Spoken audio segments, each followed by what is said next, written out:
Y aquí nos encontramos en la carpa de Pacapaca, que forma parte de la Feria del Libro. Como ustedes sabrán, Pacapaca es el primer canal educativo para niños, creado por el Ministerio de Educación de nuestro país. Es extraordinario verdaderamente que tengamos en nuestro país un canal de este tipo, que hable sobre lo nuestro, que hable sobre nuestro país, que de alguna manera rompa con la lógica mercantil de los programas infantiles y que apueste a construir conocimiento desde nuestro país.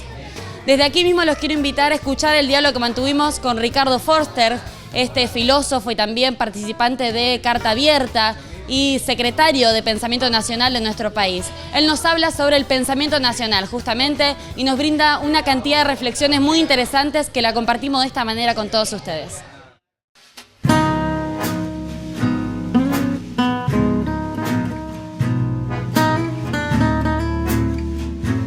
La idea es recorrer problematizando nuestra historia, pero siempre discutiendo el pasado desde el presente, porque cada vez que hablamos de Urquiza o de López Jordán o de Rosas o de Artigas, en realidad nos estamos discutiendo a nosotros. Cuando uno imagina que hubiéramos dicho de Artigas 15 años atrás, seguramente hubiéramos leído un Artigas completamente distinto al que hoy podemos pensar en un contexto no solo argentino, sino sudamericano muy diferente. Eso significa que la historia es algo vivo y que la vitalidad de la historia tiene que ver con la capacidad de cada época de interpretarla, de discutirla, de debatirla, y sobre todo de no hacerlo bajo formas de simplificación o muy maniqueas, como si no hubiera espesor en figuras tremendas y extraordinarias. Es decir, hay un Urquiza solamente, ¿cuál es el Urquiza de Caseros?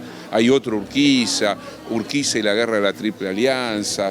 Pensar la complejidad de una figura histórica es un modo también de pensar la complejidad de nuestra propia democracia. Entonces ese juego, de algo de eso voy a hablar en esta conferencia. Y pensar que en estos últimos 10 años se ha dado grandes cambios en lo que refiere al pensamiento nacional. Y surge unas preguntas acerca de esta búsqueda constante del pensamiento nacional. ¿Qué es lo nacional? ¿Qué es lo que nos identifica?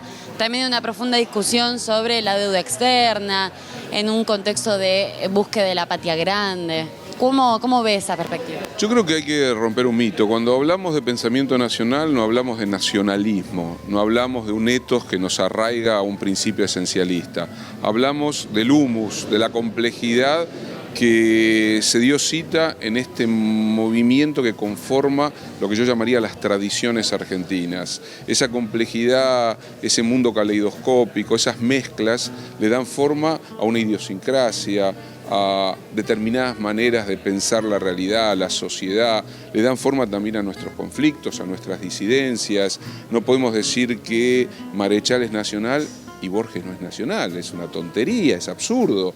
Borges es un escritor profundamente arraigado en la cultura rioplatense, en la lengua de los argentinos, y Marechal obviamente que es un escritor que no se puede pensar sin su arraigo en la vida argentina, y sin embargo los dos también, por supuesto, beben de tradiciones que vienen allende los mares, que constituyen una tensión entre lo local y lo cosmopolita, lo particular y lo universal. Creo que cuando decimos lo nacional hay que también contextualizarlo. En esta época, donde lo global se asemeja más bien al capitalismo financiero, a la especulación, a los fondos buitres, a una lógica de pasteurización de las culturas como si solo fuera una cultura puramente mercantilizada, me parece que lo nacional aparece como un foco de resistencia, de ir contracorriente, y en el contexto argentino también nos permite pensarnos quizás como nunca lo habíamos hecho hasta ahora en el interior de una experiencia latinoamericana. Entonces yo diría que el concepto de lo nacional hoy aparece situado en otra perspectiva, lo que no implica que también no haya una historia, una genealogía, un debate en torno a ese concepto. Desde la Secretaría lo que nosotros intentamos es justamente mostrar esa conformación plural de lo nacional. Y estamos en la Feria del Libro y sin más que pensar el libro como un compañero, ¿no? Porque es un compañero que siempre está ahí despertando la reflexión. ¿Usted qué opinión nos puede dar acerca del libro como materialidad?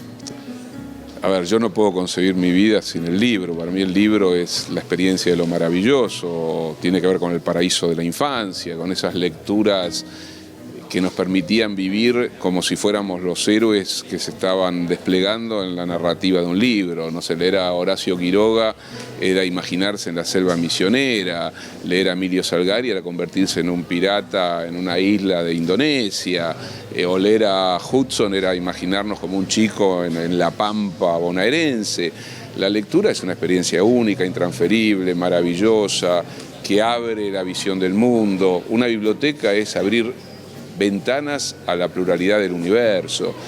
Creo que es una obligación de los gobiernos del Estado nacional, provincial, municipal, seguir construyendo planes que incentiven la lectura.